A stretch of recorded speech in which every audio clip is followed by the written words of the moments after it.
Welcome to Competitive Kannadiga.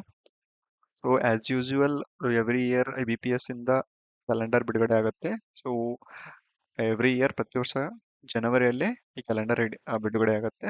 So state government ಮತ್ತೆ ಈ ತರ ನಮ್ IBPS ಡಿಫ್ರೆನ್ಸ್ ಏನಂತಂದ್ರೆ ಸ್ಟೇಟ್ ಗೌರ್ಮೆಂಟ್ ಅಲ್ಲಿ ಪರ್ಟಿಕ್ಯುಲರ್ ಆಗಿ ಇದೇ ಡೇಟ್ಗೆ ನಡೆಸ್ತೀವಿ ಎಕ್ಸಾಮ್ ಅಂತ ಒಂದ್ ವರ್ಷದ ಮುಂಚೆ ಹೇಳಿರೋದಿಲ್ಲ. ಓಕೆ, ಬಟ್ ಇಲ್ಲಿ ಏನಾಗುತ್ತೆ ಅಂತಂದ್ರೆ ಸೆಂಟ್ರಲ್ ಗೌರ್ಮೆಂಟ್ ಅಂಡರ್ ಬರ್ತಕ್ಕಂತ ಈ IBPS ಇನ್ಸ್ಟಿಟ್ಯೂಟ್ ಪ್ರತಿ ವರ್ಷನೂ ಎಕ್ಸಾಮ್ ಕ್ಯಾಲೆಂಡರ್ ಬಿಡುತ್ತೆ, ಎಕ್ಸಾಮಿನೇಷನ್ ಕ್ಯಾಲೆಂಡರ್. ಸೊ ಇದು ಟೆಂಟೇಟಿವ್ ಆಗಿರುತ್ತೆ. ಸೊ ಫರ್ದರ್ ಚೇಂಜಸ್ ಆಗ್ಬೋದು, ಬಟ್ ಮ್ಯಾಕ್ಸಿಮಮ್ 90% ಚೇಂಜ್ ಆಗಲ್ಲ. ಓಕೆ, ಸೊ ಅದಕ್ಕೆ ಟೆಂಟೇಟಿವ್ ಕ್ಯಾಲೆಂಡರ್ ಅಂತ ಬಿಡ್ತಾರೆ.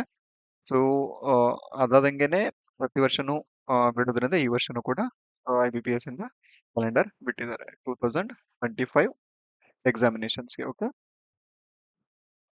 2025 ಎಕ್ಸಾಮಿನೇಷನ್ಸ್ಗೆ. ಸಿ ಪರ್ಟಿಕ್ಯುಲರ್ಲಿ ಬ್ಯಾಂಕಿಂಗ್ ಎಕ್ಸಾಮ್ಸು ನಾವು IBPS ಅಂತ ಕನ್ಸಿಡರ್ ಮಾಡಿದ್ರೆ ಇಲ್ಲಿ IBPS ಸ್ಟಾರ್ಟ್ ಆಗೋದು exams August to next year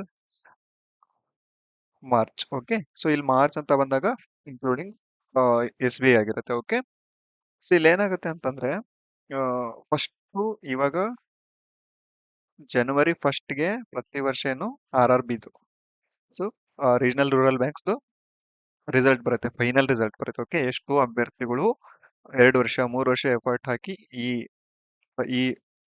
ಡೇಟ್ಗೆ wait ಮಾಡ್ತಿರ್ತಾರೆ. ಓಕೆ, ಸೊ ಅಲ್ಲಿ ಏನಾಗುತ್ತೆ ಅಂತಂದ್ರೆ ಪಾಸಿಟಿವ್ ರಿಸಲ್ಟ್ ಬರುತ್ತೆ, ನೆಗೆಟಿವ್ ರಿಸಲ್ಟ್ ಬರುತ್ತೆ.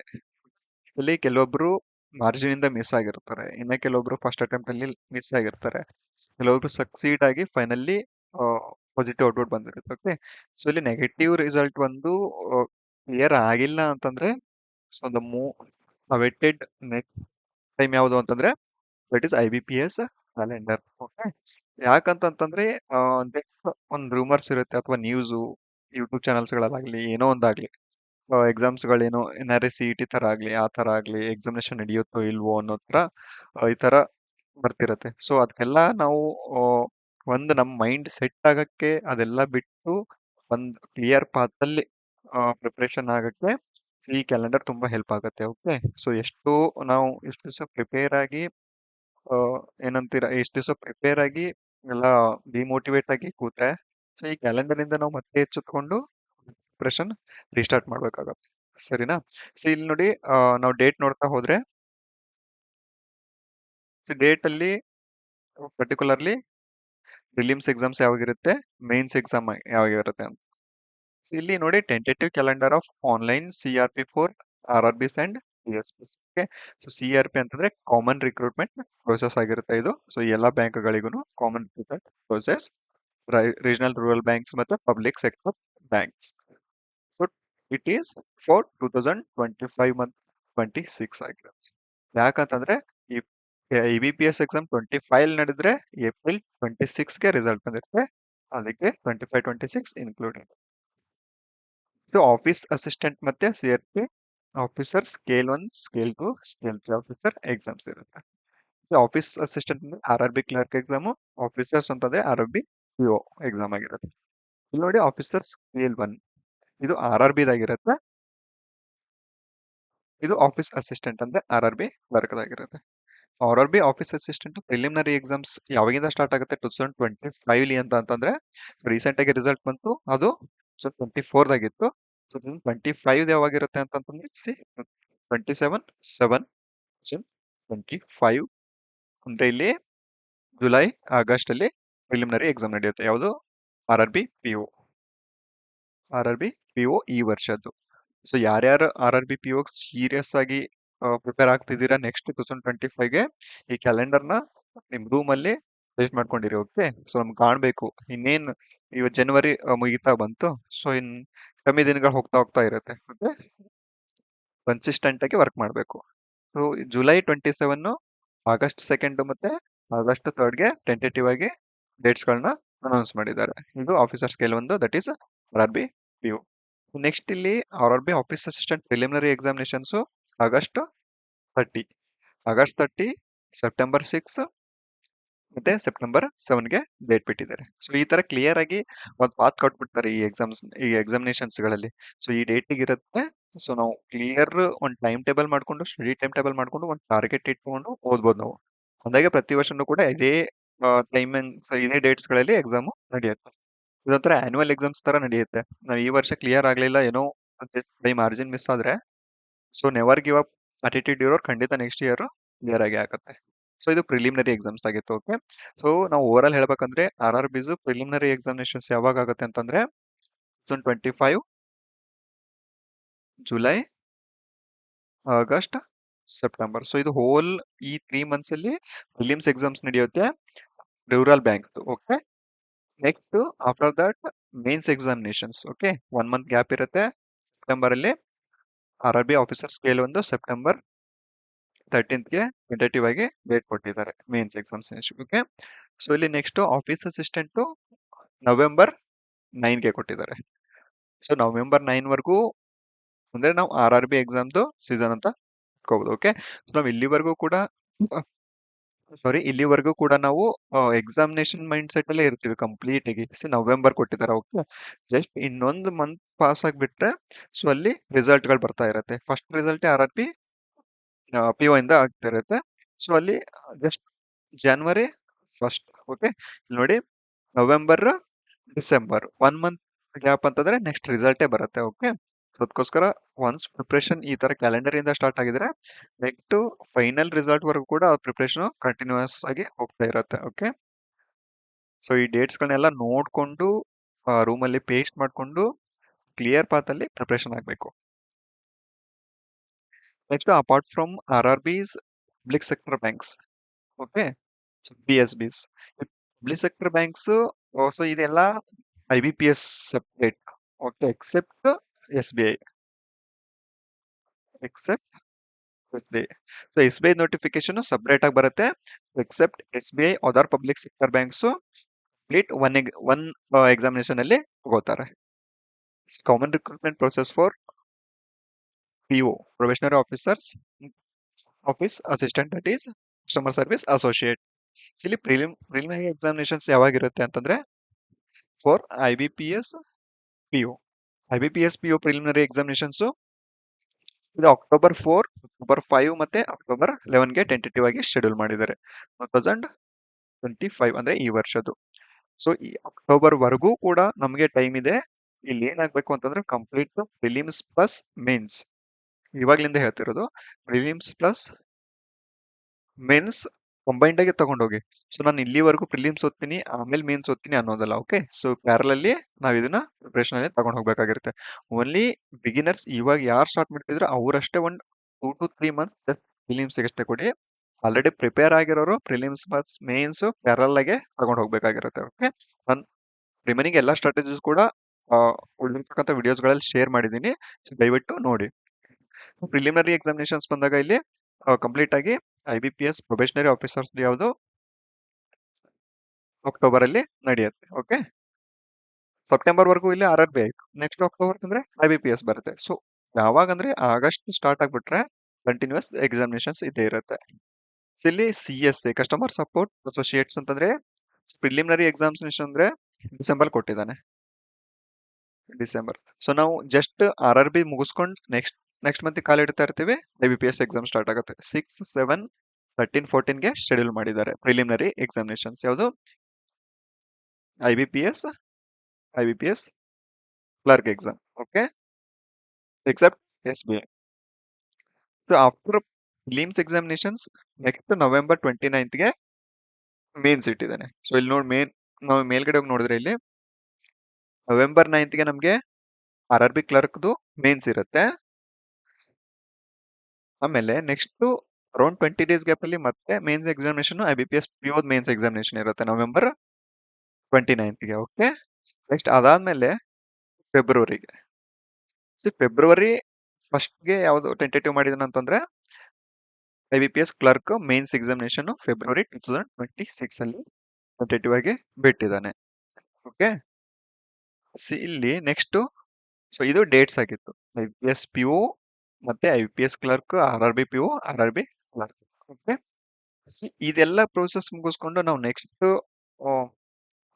ಇದು ಮಾಡ್ಬೇಕಾದ್ರೆ ಈ ಮಿಡಲ್ ಅಲ್ಲೇನೆ ಎಸ್ ಬಿ ಐ ನೋಟಿಫಿಕೇಶನ್ಸ್ ಬರುತ್ತೆ. ಎಸ್ ಬಿ ಐ ಪಿ ಒ ಮತ್ತೆ ಕ್ಲರಿಕಲ್ ನೋಟಿಫಿಕೇಶನ್ ಬರುತ್ತೆ. ಸೊ ಈ ಶಾಕಿಂಗ್ ಈ ವರ್ಷದ್ದು ಪ್ರತಿ ವರ್ಷ ಅದೇ ಆಗುತ್ತೆ ಅಂತಲ್ಲ, ಮೇ ಬಿ ನೆಕ್ಸ್ಟ್ ಇಯರ್ ಜಾಸ್ತಿ ವೇಕೆನ್ಸಿನೂ ಬರ್ಬೋದು. ಓಕೆ, ಸೊ ಅದ್ರ ಬಗ್ಗೆ ತಲೆ ಕೆಡಿಸ್ಕೊಂಡು ಹೋಗಿ. ಎಸ್ ಬಿ ಐ ಕಮ್ಮಿ ಬಂದಿದೆ ಅಂತ ಅಂದ ತಕ್ಷಣ ಎಲ್ಲ ಎಕ್ಸಾಮ್ಸ್ನು ಅದೇ ತರ ಆಗುತ್ತೆ ಅಂತಲ್ಲ. ಫಸ್ಟ್ ಪಾಸಿಟಿವ್ ಆಗಿ ಸ್ಟಾರ್ಟ್ ಮಾಡೋದು ಅಂತಂದ್ರೆ ಕ್ಯಾಲೆಂಡರ್ ಬಿಟ್ಟಿದ್ದಾರೆ, ಸೊ ಅದನ್ನ ನಾವು ಪಾಸಿಟಿವ್ ಆಗಿ ಅಕ್ಸೆಪ್ಟ್ ಮಾಡ್ಕೊಂಡು ಪ್ರಿಪರೇಷನ್ ಕಂಟಿನ್ಯೂಸ್ ಆಗಿ ಇಡ್ಬೇಕಾಗತ್ತೆ. Okay, so mains examinations dates IBPS ಎಲ್ಲಿ ತನಕ ಆಗುತ್ತೆ ಅಂತಂದ್ರೆ ಫೆಬ್ರವರಿ 1ಗೆ. ಓಕೆ, ಇನ್ ಮಾರ್ಚ್ 1 ಮಂತ್ ಕಳೆದ್ಬಿಟ್ರೆ ಏಪ್ರಿಲ್ಗೆ ಮತ್ತೆ ರಿಸಲ್ಟ್ IBPS.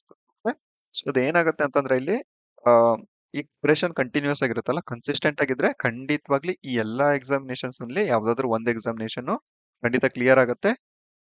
ಪ್ರಿಪರೇಷನ್ ಚೆನ್ನಾಗಿದ್ರೆ ಎಲ್ಲ ಎಕ್ಸಾಮ್ಸ್ ಕ್ಲಿಯರ್ ಆಗುತ್ತೆ, ಚಾಯ್ಸ್ ಸಿಗುತ್ತೆ. ಓಕೆ, ಇಲ್ಲಿ ಮೋಸ ಅಂತೂ ಆಗೋದಿಲ್ಲ. ಎಕ್ಸಾಮ್ಸ್ ಈ ವರ್ಷ ಕಂಡಕ್ಟ್ ಮಾಡಿ ರಿಸಲ್ಟ್ ಇನ್ನ 2 ವರ್ಷ ಬಿಟ್ಟು ಕೊಡೋದು, ಆರ್ಡರ್ ಕಾಪಿ ಇನ್ನು 3 ವರ್ಷ ಬಿಟ್ಟು ಕೊಡೋದು, ಸೊ ಆ ತರ ಎಲ್ಲ ಆಗಲ್ಲ. ಕಂಪ್ಲೀಟ್ ನೀವು ಕೊಟ್ಬಿಟ್ರೆ ಅರೌಂಡ್ 1.5 years ಅಲ್ಲಿ ಆನ್ ಡ್ಯೂಟಿ ಆಗ್ಬಿಡ್ತೀವಿ. Process of registration process will be through online mode only as usual. ಸರಿ, ಅಪ್ಲಿಕೇಶನ್ ಹಾಕ್ತೀವಲ್ಲ ಅದೇ ತರ ಇರುತ್ತೆ. ಫೋಟೋಗ್ರಫಿ ಇದೆಲ್ಲ ಡೀಟೇಲ್ ಕೊಟ್ಟಿದ್ದಾರೆ. ಸೊ ಈ ಡೀಟೇಲ್ ನೋಟಿಫಿಕೇಶನ್ಸ್ ಯಾವಾಗ ಬರುತ್ತಲ್ಲ, ಜುಲೈ ಟೈಮಲ್ಲಿ ಸ್ಟಾರ್ಟ್ ಆಗುತ್ತಲ್ಲ ನೋಟಿಫಿಕೇಶನ್ಸ್. ಸೊ ಇನ್ ಡೀಟೇಲ್ ಆಗಿ ಅದರಲ್ಲೆಲ್ಲ ಗೊತ್ತಿರ್ತದೆ. Detailed notifications related prospective candidates are advised to visit official websites. So examinations notification ಅಂದಾಗ ನಾನೆಲ್ಲ ಅಪ್ಲೋಡ್ ಮಾಡ್ತಿರ್ತೀನಿ ಗ್ರೂಪ್ ಅಲ್ಲಿ. ಸೊ ಗ್ರೂಪ್ ಅಲ್ಲಿ ಆಕ್ಟಿವ್ ಆಗಿರಿ. ಗ್ರೂಪ್ ಅಂತ ಅಂದಾಗ ನೆನಪಾಯ್ತು ನನಗೆ. ಸೊ ಫಸ್ಟ್ ಏನಾಗಿತ್ತು ಅಂದ್ರೆ ನಾನ್ ಪ್ರಿಪೇರ್ ಆಗ್ತಾ ಇರುವಾಗ ನನ್ನ ಜೊತೆ ಪ್ರಿಪೇರ್ ಆಗ್ತಿರೋರು ಎಲ್ಲ ಇವಾಗ ಆಲ್ಮೋಸ್ಟ್ ಎಲ್ಲರೂ ಸೆಲೆಕ್ಟ್ ಆಗಿದ್ದಾರೆ. ನಾವು ಪ್ರಿಪೇರ್ ಆಗ್ತಿರೋ ಅಂದ್ರೆ ಸ್ಟಾರ್ಟಿಂಗ್ ಗ್ರೂಪ್ ಮಾಡಿದಾಗ ಕ್ವಶನ್ಸ್ ಡಿಸ್ಕಷನ್ ಮಾಡೋದಾಗ್ಲಿ ಅಥವಾ ಸೊಲ್ಯೂಷನ್ಸ್ ಪ್ರೊವೈಡ್ ಮಾಡೋದಾಗ್ಲಿ, ಆಮೇಲೆ GK ಕ್ವಶನ್ ಡಿಸ್ಕಸ್ ಮಾಡೋದಾಗ್ಲಿ, ಕ್ವಿಸ್ ಮಾಡೋದಾಗ್ಲಿ, ಅದೆಲ್ಲ ಸ್ಟಾರ್ಟಿಂಗ್ ಇತ್ತು. ಇವಾಗ ನಮ್ಮ ಇದ್ರಲ್ಲಿರೋರು ಗ್ರೂಪ್ ಸ್ಟಾರ್ಟ್ ಮಾಡಿದವರು ಆಲ್ಮೋಸ್ಟ್ ಸೆಲೆಕ್ಟ್ ಆಗಿದ್ದಾರೆ. ಓಕೆ, ಸೊ ಅದಕ್ಕೆ ನಾನೇನ್ ಸಜೆಸ್ಟ್ ಮಾಡ್ತೀನಿ ಅಂದ್ರೆ ಜಸ್ಟ್ ಗ್ರೂಪ್ ಅಲ್ಲಿ ಕ್ವಶನ್ಸ್ ಶೇರ್ ಮಾಡಿ. ಓಕೆ, ಆನ್ಸರ್ಸ್ ಗೊತ್ತಿರೋರು ಸೊಲ್ಯೂಷನ್ ಪ್ರೊವೈಡ್ ಮಾಡ್ತಾರೆ, ಗೊತ್ತಿಲ್ಲದೆ ಇರೋರು ಜಸ್ಟ್ ಡಿಸ್ಕಷನ್ ಮುಖಾಂತರ ಗೊತ್ತಾಗುತ್ತೆ ಅವ್ರಿಗೆ ಸೊಲ್ಯೂಷನ್ ಯಾವ ತರ ಮಾಡ್ಬೋದು, ಮೆಥಡ್ ಆಫ್ ಸೊಲ್ಯೂಷನ್ ಗೊತ್ತಾಗುತ್ತೆ. ಆಮೇಲೆ ಶಾರ್ಟ್ ಕಟ್ಸ್, ಆಮೇಲೆ ಸ್ಪೀಡ್. ಇವಾಗ ಗ್ರೂಪಲ್ ಕ್ವಶನ್ ಹಾಕಿದ ತಕ್ಷಣ ಇಮಿಡಿಯೇಟ್ ಆಗಿ ನಾವು ಸ್ಟಡಿ ರೂಮ್ ಅಲ್ಲಿ ಇರ್ತೀವಿ, ಇಲ್ಲ ಲೈಬ್ರರಿಯಲ್ಲಿ ಇರ್ತೀವಿ, ಟೆಲಿಗ್ರಾಮ್ ನೋಡಿದ್ರೆ ಕ್ವಶನ್ಸ್ ಬರ್ತಿರುತ್ತೆ, ನಾವು ಅದನ್ನ ಸಾಲ್ವ್ ಮಾಡ್ಕೊಂಡು ನಮ್ಮ ಆನ್ಸರ್ಸ್ ನಾವು ಗ್ರೂಪ್ ಅಲ್ಲಿ ಶೇರ್ ಮಾಡ್ಬೋದು. ಸೊ ಈ ತರ ಎನ್ವಿರಾನ್ಮೆಂಟ್ ಕ್ರಿಯೇಟ್ ಆಗೋದ್ರಿಂದ ಏನಾಗುತ್ತೆ ಅಂತಂದ್ರೆ ಅಲ್ಲಿ ಕಾಂಪಿಟೇಟಿವ್ನೆಸ್ ಅರ್ಥ ಆಗುತ್ತೆ ನಮ್ಗೆ, ಯಾವ ಲೆವೆಲ್ ಅಲ್ಲಿ ಇದೆ ಕಾಂಪಿಟೇಷನ್, ಯಾರು ಎಷ್ಟು ಪ್ರಿಪೇರ್ ಆಗಿದ್ದಾರೆ ಅಂತ. ಅದನ್ನ ಬಿಟ್ಟು ಗ್ರೂಪ್ ಅಲ್ಲಿ ಬರೀ ಇಲ್ದೇ ಇರೋದ್ಗಳನ್ನ ಶೇರ್ ಮಾಡ್ಕೊಂಡು ಜಸ್ಟ್ ನಾರ್ಮಲ್ ಡಿಸ್ಕಷನ್ಸ್ ಮಾಡೋದ್ರಲ್ಲಿ ಯೂಸ್ ಇಲ್ಲ, ಅದು ಟೈಮ್ ವೇಸ್ಟ್ ಅಷ್ಟೇ. ಓಕೆ, ಸೊ ನಾನ್ ಹೇಳ್ತಾ ಇರೋದು ಆಸ್ ಪರ್ ಮೈ ಎಕ್ಸ್ಪೀರಿಯನ್ಸ್, ಸುಮಾರು ಜನ ಸೆಲೆಕ್ಟ್ ಆಗಿದ್ದಾರೆ ನಮ್ ಜೊತೆಗಿರೋರು. ಸೊ ನಾನ್ ನೆಕ್ಸ್ಟ್ ಟೈಮ್ ತಗೊಂಡು ಇಂಟರ್ವ್ಯೂಸ್ ಕಂಡಕ್ಟ್ ಮಾಡ್ತೀನಿ, ಗೊತ್ತಾಗುತ್ತೆ ಯಾವ ತರ ಅವ್ರ ಪ್ರಿಪ್ರೇಷನ್ ಇತ್ತು, ಯಾವ ತರ ಈ ಆನ್ಲೈನ್ ಸೋರ್ಸಸ್ ಟೆಲಿಗ್ರಾಮ್ ಗ್ರೂಪ್ಸ್ ಆಗ್ಲಿ ಅಥವಾ ವಾಟ್ ಎವರ್ ಏನೇ ಆಗ್ಲಿ ಯಾವ ತರ ಹೆಲ್ಪ್ ಆಯ್ತು, ಯಾವ ತರ ಯೂಸ್ ಮಾಡ್ಕೊಂಡಿದ್ದಾರೆ ಅಂತ. ಸಿ ಇವಾಗ competitive exams, particularly banking exams ಬಂದಾಗ ಆಂಧ್ರ ಪ್ರದೇಶ್ ಆಗ್ಲಿ ಅಥವಾ ನಾರ್ತ್ ಇಂಡಿಯನ್ಸ್ ಆಗ್ಲಿ ತುಂಬಾ ಪ್ರಿಫರೆನ್ಸ್ ಕೊಡ್ತಾರೆ, ಅದಕ್ಕೆ ಅವರು ನಮ್ ಸ್ಟೇಟ್ ಅಲ್ಲಿ ಹಾಕೋದು. ಓಕೆ, ಸೊ ಅಲ್ಲಿ ಏನಾಗುತ್ತೆ ಅಂತಂದ್ರೆ ಬೇರೆ ತರ ಗ್ರೂಪ್ ಅಂದ್ರೆ ಇವಾಗ ನಾರ್ತ್ ಗ್ರೂಪ್ ಆಗ್ಲಿ, ಹಿಂದಿ ಗ್ರೂಪ್ ಆಗ್ಲಿ ಅಥವಾ ಆಂಧ್ರ ಪ್ರದೇಶ್ ಅವ್ರ ಗ್ರೂಪ್ ಆಗ್ಲಿ, ಅವ್ರ ಗ್ರೂಪ್ಗಳಲ್ಲಿ ನೋಡಿದ್ರೆ ಅವರು ಕ್ವಶನ್ಸ್ ಸೆಂಡ್ ಮಾಡಿ, ಸೊಲ್ಯೂಷನ್ಸ್ ಸೆಂಡ್ ಮಾಡಿ, ಈ ತರ ಎಲ್ಲ ಡಿಸ್ಕಷನ್ ನಡೀತಿರುತ್ತೆ. So ನಮ್ ಗ್ರೂಪ್ ಅಲ್ಲಿ ಆ ತರ ಎನ್ವಿರಾನ್ಮೆಂಟ್ ಬಂದಾಗ ಮಾತ್ರ ನಮ್ಗೆ ಕಾಂಪಿಟೇಷನ್ ಅರ್ಥ ಆಗುತ್ತೆ, ಪ್ಲಸ್ ನಮ್ಗೆ ಹೆಲ್ಪ್ ಆಗುತ್ತೆ. ಓಕೆ, ಸೊ ಕ್ಯಾಲೆಂಡರ್ ಬಂದಿದೆ, ಎಕ್ಸಾಮ್ಸ್ ಕೂಡ ಖಂಡಿತವಾಗ್ಲೂ ನಡೆಯುತ್ತೆ. ಸೊ ವೇಕೆನ್ಸೀಸ್ ಆಗ್ಲಿ, ರಿಸಲ್ಟ್ ಆಗ್ಲಿ ಬಿಟ್ಟು ನೋಟಿಫಿಕೇಶನ್ಸ್ ಆಗ್ಲಿ, ಆಮೇಲೆ ನೋಟಿಫಿಕೇಶನ್ಸ್ಗೆ ವೇಟ್ ಮಾಡೋದಾಗ್ಲಿ, ಸೊ ಅದೆಲ್ಲ ನಥಿಂಗ್ ಬಟ್ ಟೈಮ್ ವೇಸ್ಟ್ ಆಗಿರುತ್ತೆ. ಜಸ್ಟ್ ಈ ಡೇಟ್ಸ್ ನ ತಲೆಯಲ್ಲಿ ಇಟ್ಕೊಂಡು ಪ್ರಿಪರೇಷನ್ ನ ಕಂಟಿನ್ಯೂ ಮಾಡಿದ್ರೆ, just not continuation with consistent preparation ಆಗಿರ್ಬೇಕು. ಓಕೆ, ಸೊ ಅಂದ್ರೆ ಇವಾಗ ಸ್ಟಾರ್ಟ್ ಮಾಡಿದ್ರೆ ನೀವು ಡೈಲಿ ಆ ರುಟೀನ್ ಫಾಲೋ ಮಾಡ್ಬೇಕು, ಒಂದು ಟೈಮ್ ಟೇಬಲ್ ಹಾಕೊಂಡು ಆ ಶಿಸ್ತಿರ್ಬೇಕು. ಸೊ ಆ ಶಿಸ್ತಿದ್ರೆ ಮಾತ್ರ ಏನೋ ಒಂದು ಸಾಧಿಸಕ್ ಸಾಧ್ಯ ಆಗತ್ತ, ಇಲ್ಲದೆ ಇದ್ರೆ ಕಂಪ್ಲೀಟ್ ಟೈಮ್ ವೇಸ್ಟ್ ಆಗ್ಬಿಡುತ್ತೆ. ಈ 2 to 3 years ತುಂಬಾ ವೈಟಲ್ ಆಗಿರುತ್ತೆ ಒಂದು ಕರಿಯರ್ ಬಿಲ್ಡ್ ಮಾಡಕ್ಕೆ. ಸೊ ದಯವಿಟ್ಟು ಟೈಮ್ ವೇಸ್ಟ್ ಮಾಡದೆ ಪ್ರಿಪರೇಷನ್ ನ ಸ್ಟಾರ್ಟ್ ಮಾಡಿ, ಕಂಟಿನ್ಯೂ ಮಾಡಿ. ಸೊ ಏನೇ ಡೌಟ್ಸ್ ಇದ್ರು ಕೂಡ ಟೆಲಿಗ್ರಾಮ್ ಗ್ರೂಪ್ ಅಲ್ಲಿ ಶೇರ್ ಮಾಡಿ, ನನಗೆ ಪರ್ಸನಲ್ ಆಗಿ ಮೆಸೇಜ್ ಮಾಡಿ. ಓಕೆ, ಸೊ ತುಂಬಾ ಜನ ಕೇಳ್ತಿದ್ರಿ ಆ ಸ್ಟ್ರಾಟಜಿ ರಿಲೇಟೆಡ್ ಶೇರ್ ಮಾಡಿ, ಆಮೇಲೆ ಆ ಸಬ್ಜೆಕ್ಟ್ ಬಗ್ಗೆ ಹೇಳಿ, ಈ ಸಬ್ಜೆಕ್ಟ್ ಬಗ್ಗೆ ಹೇಗೆ. ಆಲ್ರೆಡಿ ನಾನ್ ಪ್ರಿಪೇರ್ ಆಗಿರ್ತಿರೋ ಟೈಮಲ್ಲಿ ನಾನು ಸ್ಟಡಿ ಥ್ರೂ ನಾನು ವಿಡಿಯೋಸ್ ಅಪ್ಲೋಡ್ ಮಾಡಿದ್ದೀನಿ. ಓಕೆ, ಸೊ ಕರೆಂಟ್ ಅಫೇರ್ಸ್ ಆಗಲಿ, ಆಮೇಲೆ ಬೇರೆ ಸಬ್ಜೆಕ್ಟ್ ಆಗಲಿ, ಸೊ ಅದ್ರ ಬಗ್ಗೆ ಕೂಡ ನಾನು ವಿಡಿಯೋಸ್ ಮಾಡಿದ್ದೀನಿ. ದಯವಿಟ್ಟು ಯಾರು ಇವಾಗ ಕರ್ನಾಟಕದಿಂದ ಬ್ಯಾಂಕಿಂಗ್ ಎಕ್ಸಾಮ್ಸ್ ಪ್ರಿಪೇರ್ ಆಗ್ತಿದ್ರೆ ಅವರಿಗೆ ಈ ವಿಡಿಯೋಸ್ಗಳನ್ನ ಶೇರ್ ಮಾಡಿ, ಚಾನಲ್ ಶೇರ್ ಮಾಡಿ. ಸೊ ಅವ್ರಿಗೂ ಐಡಿಯಾ ಬರುತ್ತೆ, ಪ್ಲಸ್ ಕ್ಲಾರಿಟಿ ಕೊಟ್ಟಿದ್ದೀನಿ ನಾನು ಸೊ ಕಂಪ್ಲೀಟ್ ಆಗಿ ಕ್ಲಾರಿಟಿ ಕೊಟ್ಟಿದ್ದೀನಿ. ಅಂದ್ರೆ ಪರ್ಟಿಕ್ಯುಲರ್ ಆಗಿ ಯಾವ ಸಬ್ಜೆಕ್ಟ್ಗೆ ಯಾವ ಸೋರ್ಸ್ನ ಫಾಲೋ ಮಾಡಬೇಕು ಅನ್ನೋದು. ಓಕೆ, ಪ್ರಿಸೈಸ್ ಆಗಿ ಹೇಳಿದ್ದೀನಿ. ಸೊ ಆ ಸೋರ್ಸಸ್ನ ಮಾಡಿದ್ರೆ ಸಾಕು, ನೋ ವರೀಸ್, ಏನಿಲ್ಲ. ಇಲ್ಲೊಂದು ಸರ್ಕಲ್ ಇರುತ್ತೆ, ಈ ಸರ್ಕಲ್ ಅಲ್ಲಿ ಇಂತಿಷ್ಟು ಜಾಗ ನಾವು ಇದೇ ಸಬ್ಜೆಕ್ಟ್ ಅಂತ ಕೊಟ್ಬಿಡ್ತೀವಿ, ಇನ್ನು ಉಳಿದಿದ್ದು ಈ ಸಬ್ಜೆಕ್ಟ್ ಅಂತ ಕೊಟ್ಬಿಡ್ತೀವಿ. ಓಕೆ, ಸೊ ಇಲ್ಲಿ ಮೆಸ್ ಅಪ್ ಆಗ್ಬಾರ್ದು. ಅಲ್ಲಿ ಮೆಸ್ ಅಪ್ ಆಗಕ್ ಅಂತಂದ್ರೆ ಕ್ಲಾರಿಟಿ ಇರಲ್ಲ ನಮ್ಗೆ. ಸೊ ನಾನು ಅದೇ ಮಾಡ್ತಾ ಇರೋದು. Main intention of this channel is ನನ್ ನಾನು ಆನ್ಲೈನ್ ಅಲ್ಲಿ ಸರ್ಚ್ ಮಾಡಿ ಯಾವುದಕ್ಕೆ ಯಾವ ಸಬ್ಜೆಕ್ಟ್ಗೆ ಯಾವ ಯೂಟ್ಯೂಬ್ ಚಾನಲ್ ಆಗಲಿ ಅಥವಾ ಯಾವ ಸೋರ್ಸ್ ಆಗಲಿ ನನಗೆ ಇದೆ. ಸೊ ಅದಕ್ಕೋಸ್ಕರ ನಾನು ಇವಾಗ ನೆಕ್ಸ್ಟ್ ಯಾರು ಪ್ರಿಪೇರ್ ಆಗ್ತಿದ್ದಾರೆ ಅವ್ರಿಗೆ ಇದನ್ನ ಹೆಲ್ಪ್ ಮಾಡ್ತಾ ಇದ್ದೀನಿ ಅಷ್ಟೇ, ಬಿಟ್ರೆ ಏನು ಇದರಲ್ಲಿ ಇದಿಲ್ಲ. So, ಯಾರಿಗೆ ಅವಶ್ಯಕತೆ ಇದೆ ಅವ್ರಿಗೆ ಶೇರ್ ಮಾಡಿ ಅಷ್ಟೇ, ಸಪೋರ್ಟ್ ಇರಲಿ. ಓಕೆ, ಕರ್ನಾಟಕದಲ್ಲಿ ನಮ್ಮ ಕರ್ನಾಟಕದಿಂದ ಇರೋ ಅಭ್ಯರ್ಥಿಗಳಿಗೆ ಈ ಆಪರ್ಚುನಿಟಿ ಸಿಗ್ಲಿ, ನಮ್ಮಲ್ಲೇ ಈ ವೇಕೆನ್ಸೀಸ್ಗಳನ್ನ ಉಳಿಸ್ಕೊಳ್ಳೋಣ ಅಂತ ಅಷ್ಟೇ, ಅದ್ ಬಿಟ್ಟು ಬೇರೆ ಏನಿಲ್ಲ. ಸೊ ಖಂಡಿತ ಸೀರಿಯಸ್ ಆಗಿ ಪ್ರಿಪೇರ್ ಆಗಿ. ಸೊ ಖಂಡಿತವಾಗ್ಲೂ ಎಫರ್ಟ್ಗೆ ಒಳ್ಳೆ ರಿಸಲ್ಟ್ ಇದ್ದೇ ಇರುತ್ತೆ. ಇಲ್ಲಿ ಸುಮಾರು ಎಕ್ಸಾಂಪಲ್ಸ್ ಇದೆ, ನಮ್ಮ ಗ್ರೂಪ್ ಅಲ್ಲೇ ಸುಮಾರು ಇದ್ದಾರೆ, ಅದು ನಿಮ್ಗೂ ಗೊತ್ತು. ಓಕೆ, ಸೊ ಅದಕ್ಕೋಸ್ಕರ be serious about your study. Thank you very much for watching.